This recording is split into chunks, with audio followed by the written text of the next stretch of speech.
What's up, you guys, and welcome to episode 60 of Tea Time with Toph, a reaction series where I, Michaela Murphy, the voice of Toph Beifong, go through the original animated series, Avatar: The Last Airbender, leading up to the live-action release on Netflix at the end of February. Today is the episode before the final episode, and we have a very, very special and possibly familiar guest. Please introduce yourself. Hello, I'm Danny Motta. Thank you so much for having me. Of course. For anyone who doesn't know, I kind of started this. Yeah. Before you rolled in with your Toph credentials. Okay. I've been doing this for a while, and He's now like one of the OG reactors of life. So yeah, he knows what we're doing here more than I do. Yeah, it's very funny. I was talking to you before we set all this up, and This is such a chiller environment than what I'm used to. Yes, very relaxed. It's a lot quieter and like calmer. I feel like we very much just have sat here and like sipped tea and just been like, oh, that's cute. Like it's very It's calm. very cozy. I'm in my girlfriend's cardigan because I don't own any red. So. Well, Danny and I met because we were both at a. Do you remember what movie it was for? It was Ant-Man 3. Okay, yeah, we met at a movie screening, and he had this amazing denim jacket with Yue and Tuyen La on the sleeves, which we'll insert here. Amazing. Wow, look at it. And I walked up and was just like, yo, cool jacket. And then we started talking, and then I didn't really mention I was Toph didn't come up. Yeah, that was super uncool of you to do. We were talking. Didn't come up for a second. We were talking for like 5 minutes, and I was like, "Oh, nice, super cool person, just coming up and chatting." And then you were like, I did a little voice work for Avatar." And the second you said it, I just like knew immediately, and I was like, "No, who are you?" And you're like, "I did Toph," and I was like, how could you not have warned me? I should have been embarrassed this whole time. No, because that wasn't the intention, because I love Tuyen La. That's probably my favorite, I don't know, like color scheme, like artistic moment. Like if I were to get an art piece of something or draw something, like I just like drawing Tuyen La, and I like looking at the art that has Tuyen La. And so I really just liked your jacket. It wasn't really meant to be like a... Yeah, like, oh, I like your jacket. Also, I'm Toph. I don't normally. Do you know what it's like to get that. retroactively starstruck, though? Yeah, actually. Yeah? Yeah. I feel like that's happened a decent number of times, but maybe it's because we're in LA. So I feel like that surprise moment of like, oh, you're the director of Frozen. I don't know. And then all of a sudden you lose all social skills. Like, you're like, wait, I remember when I was cool a second ago? Hold on to that. I'm grateful because I think most of my starstruck post has happened after I've like left the conversation, or like after the event, and I'm like, oh, thank goodness, because I would have been different. Yeah. But maybe that would have been better. I don't know. Who knows? Who knows? Anyway, all right, this is the pre-final episode before the final episode. Book 3, episode 20, Sozin's Comet, part 3, Into the Inferno. Ooh. Very intense. Very chill episode. If I remember... Super relaxed. If I remember correctly, this episode might have made me cry out of fear as a kid. Okay. Is this the one... We'll see. Where you almost die? Oh yeah, this might be that one. Yeah. All right, we'll get to that when we get to it. So feel free to grab your own cup of tea, water, coffee, whatever you'd like. We're gonna dive into this super lighthearted episode and then talk about today's tea flavor. Yeah, very exciting. So I picked orange, obviously, because we're dealing with lots of fire. I was saving this button down for today. This is my flaming fire. Very blouse. Special episode. I know, I like how you lure me in with like cozy tea and everything. You're like, all right, anyway, here's the comet. Yeah, stay cozy, and now everything's burning. What if he loses? Aang won't lose. He's gonna come back. Were you ever part of like He has to. the shipping of Zuko and Katara? Oh, I hadn't really thought of it much until a couple years ago, to be perfectly honest. But somewhere in 2019, there was a lot of Zutara love that kind of bubbled up, just that I became aware of, I suppose. And then I was like, oh, okay, I mean, I guess I could see that. And now every time I see them together, I'm like, it's so obvious. Yeah, I know. So please, tell me why on the most important Between two fingers. decided to leave a pit in my cherry? It wasn't a decision, it was just a small mistake. Small. I know, it's so tense. I'm like on the edge of my seat, and I've seen this like 8 times. I can't believe you're making me wait for the tea. Like, I so need the tea. This is so tense. We'll do the tea. Okay, today's tea is Wrath of the Comet. Oh my god. Oh my god. It's a ginger turmeric herbal blend. See, it's very confusing. The titles are so intense. Comet. This one's got crack in it. Like ginger, cardamom, turmeric, clove, coriander, cinnamon, and safflower. Wow. That is today's blend. Preparation 212 degrees, 5 to 7 minutes steep. Okay. We'll get it going. We'll get it going. So you're a big tea person. What's your favorite tea? Do you have one? I like Constant Comet. Do you know that? Why is that funny? What? Where's the closest airship? It's right I like how I ask where's the closest airship and then just launch us before the answer. Just forward. It's fine. When you guys were recording this, was there like, I don't know, was there any sense of like, this is the finale, like, oh yeah, this is going to be tense? Yeah, 100%. Like we were told, also everyone knew ahead of time, like there were 3 seasons of the show. And then, like, it was the finale. Like, it wasn't, like, open-ended. So, I mean, I was aware. Some people were kind of like, oh, I guess it ended because, like, it wasn't that popular. And I was like, no, it was planned ahead of time. I knew that anyway. So, yeah, this whole 4-part kind of ending was a big deal. Big deal. Also, they had, like, 10 of us in the recording studio for the actual, like, finale. Oh, crazy. And normally it was just me or, like, just me and Jack. And so I was like, oh, this is a different day. Goodbye. Banishing everyone on your coronation day seems a little questionable. Definitely running out of people. Yeah, she's running out of... Yeah. Not great. Her hair is down. Not done. She's killing it, though. She's just banishing everyone. Great first day. Oh, this is great. Good Toph moment right here. Yeah.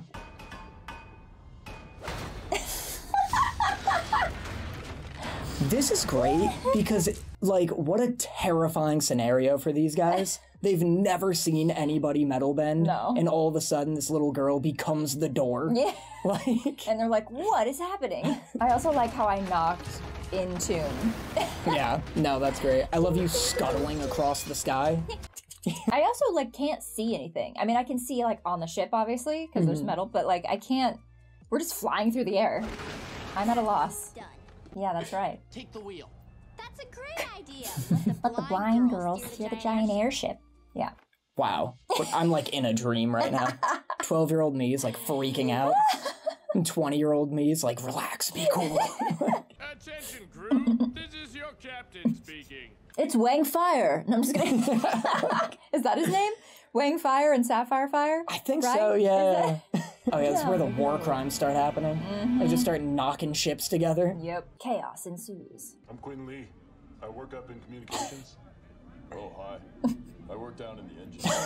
Oh, hi. So, do you know whose birthday it is? The fact that they inserted... He really does care. There we go. Gosh. I love that.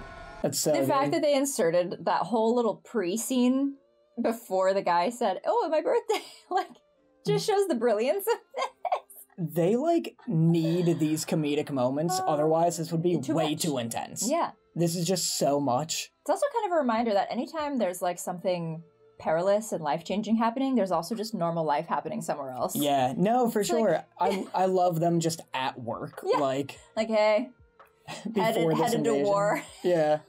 Oh, my birthday cupcake. Why have you banished all your servants? Yeah. All your Dai Li agents and the Imperial Firebenders? None of them could be trusted. Sooner or later, they all would have betrayed me. See, this is a reflection. None of them could be trusted because she can't be trusted. Oh, look at you. She cannot trust because she knows she cannot be trusted. But I will be the greatest leader in Fire Nation history. I love her whole palace just on fire. Yeah, with, like, electricity fire. Postpone your coronation. What? Which one of you just said that? Oh, boy. What a shame. There's only one way to resolve this. You two must duel each other. Oh, I gosh. order you to fight an Agni Kai. I totally forgot she does that. That's so funny. Fine. Lo, you're banished. Lee, you can stay. I'm Lee, so who's banished? I would have loved to see this duel, though. Like, they just start going at each other. As I get older and when I get, like, sassy, I've been told that I'm starting to sound like Azula. I think I told you that. You were definitely one of the, Yeah, you're, like, slowly turning into Gray's voice. Not as talented though, but that's okay. Maybe if I try really hard, during the next 10 years, I can add as many voices as she has. What is she behind this curtain that was so like nervous? You're like, not as talented though. She can hear me. She's everywhere. Grey Delisle is everywhere. I wonder if someone at Nickelodeon was like watching this finale being like, how did we let this war arc play between 2 episodes of iCarly? Like, like how did we get here? How is this on our channel? Just casually, like Tuesday after school, yeah. you know? It's like you see the little bumper show up under this and it's like, find out what happened to Gibby. Yeah. Up next. Commercial breaks too between this. I know. Just like, dig up. Oh, so cool. So sick. Also, the White Lotus is such like a wonderful concept of just like, they're like a Peace Corps of just like all the elements through all of the chaos of the rest of the world. It's such a cool concept that's like hardly in the show. Yeah. It's not really around. I mean, we see it, 3 times, maybe 4 times. And also like insane bending. Like this is wild. I know. Every time I rewatch Avatar, I'm like, oh yeah, that's right. It's like just a war. Literally. Like just a real war. Yep. This part is honestly maybe more terrifying to me than her freak out at the end. Because like I've been here. Yeah. All right, Hare. Yeah. It's time to face your doom. Yeah. You've been like, I need bangs right now. And then the hallucinations start. Yeah, every time you've cut your bangs. Don't pretend to act proud. Don't pretend to act proud. Yeah, you could absolutely like, they need a young Azula. Young Azula, as if she's not like 14. I know, right? The most terrifying like 15-year-old, 16-year-old. They're so good at like animating her falling apart. Mm-hmm.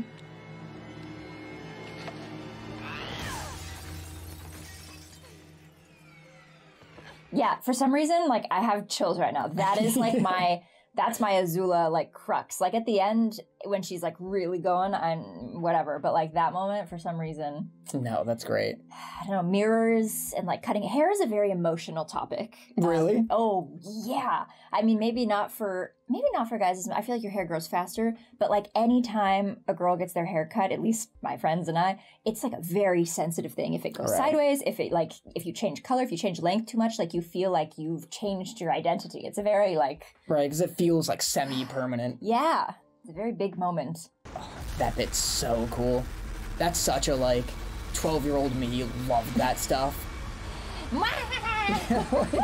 Where he's doing it so intensely, it's like almost a laser. And just destroying the world, and for what? Like, literally for why? Poor Twinkle Toes. He's like, okay, I gotta stop this guy, but also not kill him. Time for you to go. Also, like, his voice is so low in this scene. He's grown up so much. I know, his voice drops so dramatically from, like, not even just season 2 to 3, but, like, from season 3... Episode 4. Yeah, like, to the finale. I mean, being 13 years old is such a pivotal moment. Yeah. 13, 14, it's really... A lot of stuff goes down. I know, they were really, like, fighting against the fact that they cast actual kids. Yeah. I also love this just, like rock town that they found. Like, where are we? I forget where we are. So sick. Oh my god. Also, like, gotta get naked to fight war. Gotta get naked to fight a child. Like... Maybe he just, like, saw that he was sleeveless, and I don't know. I'm like, what's happening? Why? This is so anime. Why did you need to, like, shed all of your clothing? I disagree. This is such a great look. Oh, it is a great look, but... If I could pull off, like, bicep bracelets, you better believe I'd throw out all my Danny. shirts. You can pull off anything you want. Stop. But go on. Now the universe delivers you to me as an act of providence. Oh. Please listen to me. Listen to me! We don't have to fight! I know, I love how growing up I saw nothing wrong with, like, this 36-year-old man, like, squaring up on this 12-year-old, like... I know. You're like, yeah, this is normal. Yeah. I know, he's like, finally, my conquest is at an end, and Aang's like, please! Wait! And then the 36-year-old man's like, no! And we're like, why won't he listen to reason? I also love, like, the episodes leading up to this are just all of Aang's friends being like, so you're gonna kill this guy, right? And he's like, no. We need to stay focused on stopping that fleet from burning down the Earth Kingdom. And how do we do that, Captain Boomerang? Gotta toss in a nickname in the midst of war. I know, I like how you still call Aang Twinkle Toes. So yeah, this episode is, I think we filmed like the whole, I don't know if it was the whole hour or if it was like the final 2 as a half hour, but with like 9 or 10 of us. So like Mark Hamill was in there, so everyone was freaking out. Right. And I was there, and I didn't know why everyone was freaking out because I like saw Star Wars late, so I hadn't like put 2 and 2 together yet. I just didn't know what was going on. Right. I think I'd seen the first 2 or 3, but I didn't know that that was the same person. Yeah. Anyway. When you watch these episodes, do you get like specific flashbacks of recording each one, or is it all kind of like one big blur? I have little snippets. Right. Yeah, I have specific snippets. I feel like as most people, I don't know, I've learned that I have a decently good memory of my childhood, but I think it's because I started working, and because I started working in like this, so there's like visuals attached. But I like remember being in booths and ADR stuff when I was like a kid, and then remember a lot of Avatar stuff, and like the waiting room, and I feel like I've said this a couple times in other interviews, but I remember like sensory things. Like I remember like pushing the button and like the intercom sound of like the front desk being like, hello, and being like, Jesse Flower, like here for Avatar, and they're like, come on in, and like pushing the big door open, and like the sound of like the booth door closing, like the little foomp, and like just sitting in front of the mic, and like the sound of like the cans and like the crackle. I don't know. I remember like the sensory things. I like how everyone's like, yeah, so like, what do you remember about recording Avatar: The Last Airbender, one of the biggest animated shows of all time? You're like, I remember the swoop. I remember the Jesse Flower, please come in. Like, all the exciting stuff. It wasn't the biggest, the deal at the time. So, it was just a cool job with cool people, and Mike and Brian listening to us record, which is also not normal for the show creators to like come listen to you record your sessions, because they care.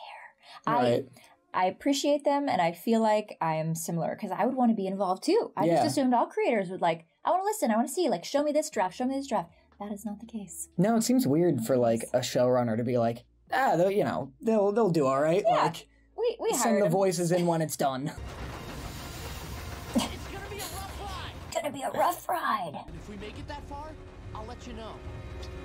Smooth. So smooth. I wish it was a little longer, though. Yeah? Not enough of a smooch? Yeah, I feel like it needs to be a bit more of just, like, we might implode. I feel like it's reasonable as their ship, like, doesn't a nose grind on every other ship. Yeah. I love Sokka constantly keeping you from falling to your death. Thank God, because otherwise I would just be gone. Like, there's no way. Sokka, I think we've got Yeah, I'm getting the flashbacks now. This was all way too intense for me. So intense. And then he protects me, and he covers my head. There was also, like, Toph Sokka, like, shippage going on. Taka? Appa. There's no one there. There's no one at her coronation. That is so weird. I know, I feel like if they just stopped fighting back, there'd be no one in the Fire Kingdom left anyway. She vanished everywhere. Yeah, there's no one in the army. Wait, you want to be Fire Lord? Also, they like made her fire like big. Like all the other ones have been like little fires, and hers is like... Right. Agony Kai. You're on. Honestly, just have Appa go in and start eating people, like... Yeah, she's loony bin Azula right now. There's something off about Yeah, big loony bin energy. And this way, no one else has to get hurt. Magic last words that are not true. I got to watch the best episode with you. I'm sorry it has to end this way, brother. I'm sorry it has to end this way, brother. I'm gonna start being her. Honestly, it's like the best person you could be. I need to brush up on my firebending though. It's so cool. The fact that she's only used blue flame / like lightning for how many episodes now? I feel like it's just been constantly blue for all of season 3. She doesn't even use regular fire anymore. I think it's blue always. I don't think she has red fire, yeah. She learned how to be extra evil early on and just stayed that way. Did you ever used to like practice bending as a kid? Not as much as I tried to practice magic. I think Okay. Harry Potter was like in the pocket for me growing up. Interesting. More than Avatar, because I also didn't have cable, so I wasn't watching Avatar. Right. I was watching the Harry Potter movies and reading the books. You were just walking around with a stick. Yes, zapping people? That I carved in my great-grandmother's backyard on her wetting stone, and literally carved a wand for myself. Very cool. Yeah. I was like, I would go to the beach with my friend and like try to sandbend. Do a little sandbending, do a little water bending, like splashing back and forth. Yeah, casual day at the beach. Oh my god, it takes a bit. I was wondering when this would happen. I'm sorry, I got distracted. Now it's my fault. I ruined the whole like system here. No, you didn't. It's fine. Oh boy. Oh gosh. I love this look on Ozai as he sees this kid about to zap him back with lightning. Oof. Well, he just redirected it because he doesn't want to kill him. Come on, Avatar State. No. Have you ever heard the theory that like Ozai knows that Zuko taught Aang redirecting? Like that look on his face is him realizing that it was Iroh or Zuko. I think it's just a look of a man who's ready to die. Yeah, like, I don't think who's afraid to get shocked. There's a lot of thought beyond that of just like, oh crap, this guy can. I was not what. And yeah, this kid caught lightning. This is so cinematic and dramatic and all of the addicts. I love that. Every addict.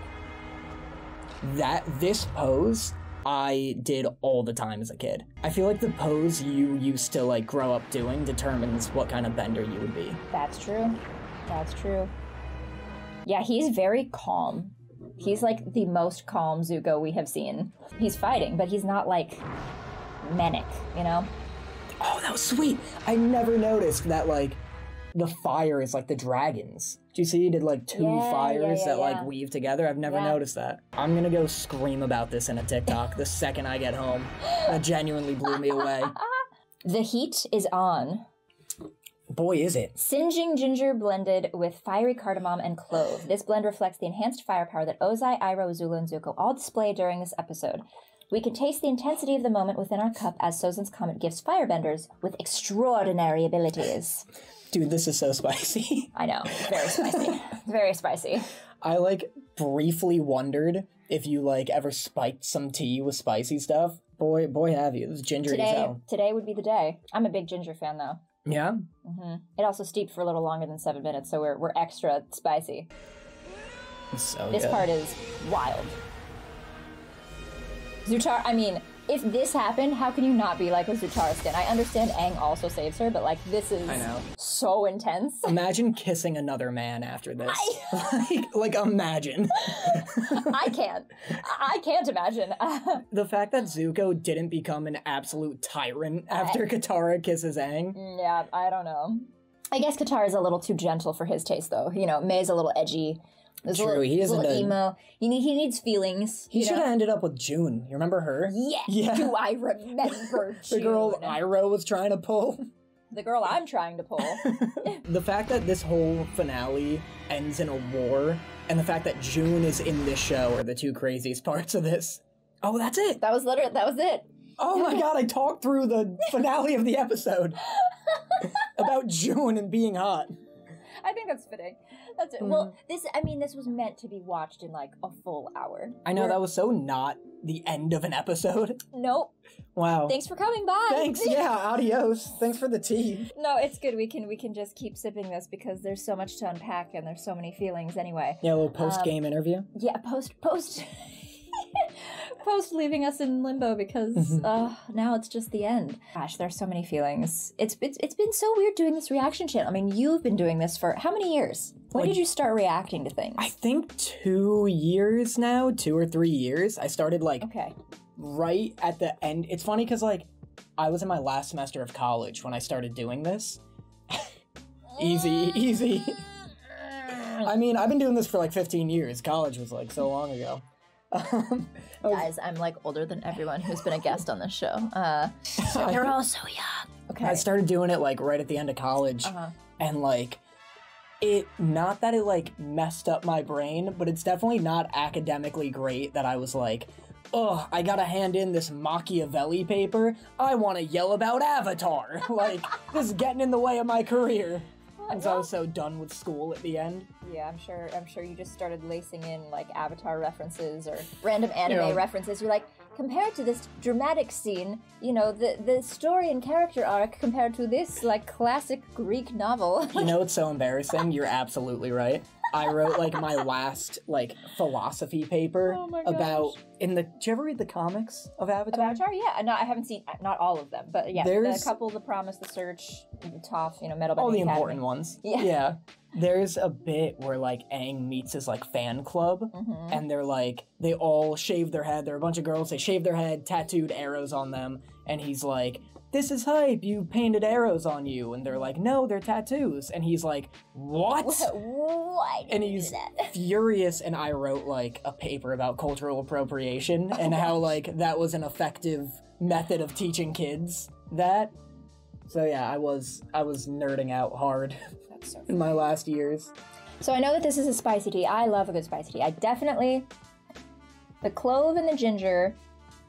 and maybe it's the cardamom, are definitely the strongest. This is spicy, but I love ginger. Yeah. Are you a ginger fan, or is this a lot for you right now? It's definitely a little, like, it's getting there. It's spicier than I'm used to, but I also have, like, an 8th grader's, like, diet, for sure. Well, I mean, yeah, you just, you know, graduated yesterday from high school, exactly, so... Yeah. I'm moving on to 9th grade. I'm very excited to find out what girls are like.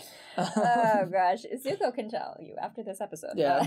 He can say, oh, you saved their life, and then they don't love you. I can't believe you've had, like, coconut peach tea on here, and my episode is like, here's the ghost pepper tea.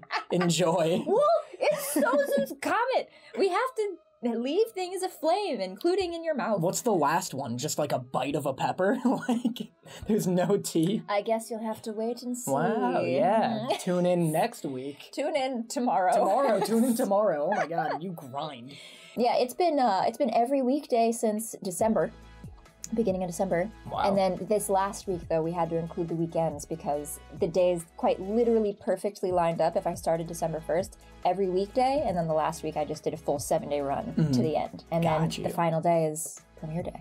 Wow, very exciting. Know. Are you going to miss it, do you think? Like, has it become your routine? I don't know. It's a mix. It's definitely a mix. I think I'm going to be a little relieved because recording these and finding the time has definitely been like, oh, I'm leaving for this trip and I have to record this because it's supposed to come out on Tuesday and so that part's going to be nice to not have stress. But like, then I'm like, oh, but now what? Now what? Michaela, I think everyone's wondering, now what? What's next for Michaela Jo Murphy? That's a great question. Is Michaela Jo Murphy also wondering what's next for Michaela Jo Murphy? I think Michaela Jo Murphy is indeed wondering. No, I mean, I've been doing more creative endeavors, which is scary, but also a good thing because when you sit down to make something creative that is very much from your own mind, your own soul, there's a little bit of fear involved because like other people might not like it or understand, and I think I'm finally like getting over that. Not me. Everyone loves what I make. I don't know what you're talking about. No, I think you're just now getting over that. That's so interesting, considering... Well, I guess the main thing you worked on is, like, the most beloved thing ever, so... Well, and that wasn't even... Like, I wasn't even aware of that until, like, 3 years ago. Oh, crazy. Because people weren't... I mean, people liked it, but it's not, like, what it is now. Like, this is a whole new level. So, no, I think, especially as, like, a kid actor, I was constantly, you know, trying to make sure the directors liked me and the casting people liked me, and... Also, if you grew up with a relatively conservative family, maybe from the Midwest even, you're used to just, like, you have to kind of follow these rules and, like, present as, like, nothing's wrong with me, and I'm always together, and I'm always perfect, and here are my grades, and also here's my hair, and everything's great. And there's so many parts of me that aren't that, and I want to share them, and so I'm finally getting over myself, and hopefully we'll be doing more of that. That's very cryptic, but yes, hopefully. So spooky. The next couple of months will be me... just actually sharing real feelings and not having everything be happy. But I am happy. That's also a real part. Like, tea time with Toph is also very much me. That's a part of me. Right. But then there's also the part of me that's not like this at all. So... No, it's awesome how in love with, like, Toph and, like, your upbringing that you are. So there's so many actors who are like, I don't even want to talk about my past stuff. I'm all about what's coming up. Which is... I get it. I mean, I would be lying if there weren't some days where I'm like, man, Toph's great, but let's talk about something else. Right, yeah, for sure. So, you know, I understand where they're coming from, but also then Toph is the reason why I'm doing this today, why I met you, pretty much. Yeah, I mean, yeah, Toph is the reason why a lot of the things in my life are the way they are right now, so it'd be kind of silly to ignore it. No, for sure. At this point. I mean, Toph means, like, so much to so many people, too, Yeah. which is cool, like, especially considering you're, like, a Season 2 side character. I think Toph... Well, I mean, yeah, sorry. Messing with you. But, like, I think I'd say, like, Toph and Iroh are, like, the most impactful characters for people. That's a bold statement. I feel like I would fight anybody who disagrees, honestly. Like, I think Zuko is a strong case, though. Yeah, Zuko's a strong case. I feel there's like such a good arc there. I hear so many people talk about Zuko's arc. I don't hear people talk about Zuko, you know? I see what you mean. Like, people talk about, like, Toph as, like, an inspiring personality. People talk about Iroh and, like, his dialogue and his wisdom. Well, I mean, he's literally, like, the therapist of the show, so that makes sense. I've never heard anyone be like, yeah, you know, when Zuko's like, what's wrong? Afraid I'll redirect it? Like, that got me through college. Like, you know? Well, but yeah, one thing I do appreciate about Toph is whenever I'm feeling a little disconnected, I can just go back to her and be like, you know, just learn from her strengths, her weaknesses, the moments where she thinks she can do it all by herself, but she can't. And then as she, like, softens up and learns to, like, really lean on the group. I mean, at the end, she's literally got her entire life in, like, Sokka's hands. Like, that would have not happened in the first couple episodes at all. I mean, she was on Appa, like, clinging for dear life, but as soon as they were on the ground, like, she's like, I carry my own weight. Like, I clean up my own messes. I make my own house. I make my own tent, whatever. Like, she was just not a team player. Well, thank you guys for joining. Thank you for joining. Thank you for having me. The pre-finale, second to last episode of Tea Time with Toph. This is so crazy. Thank you for letting me burn your throat with ginger. It's been a pleasure. Boy, did you. I know. Who knew Toph could be so spicy? The second I took a sip, I was like, oh no, let's see where this goes. Well, come back tomorrow for the actual finale, and then hopefully you guys enjoy the live action. This has been like a crazy couple of months. More on that tomorrow, but I know, I'm gonna miss seeing clips of this, like, show up on my wall. Don't worry, I'll give you more stuff to watch. There'll be more clips of other things. We'll find something cool to talk about. Thank you guys so much. Thank you, Danny. See you guys next time. Bye.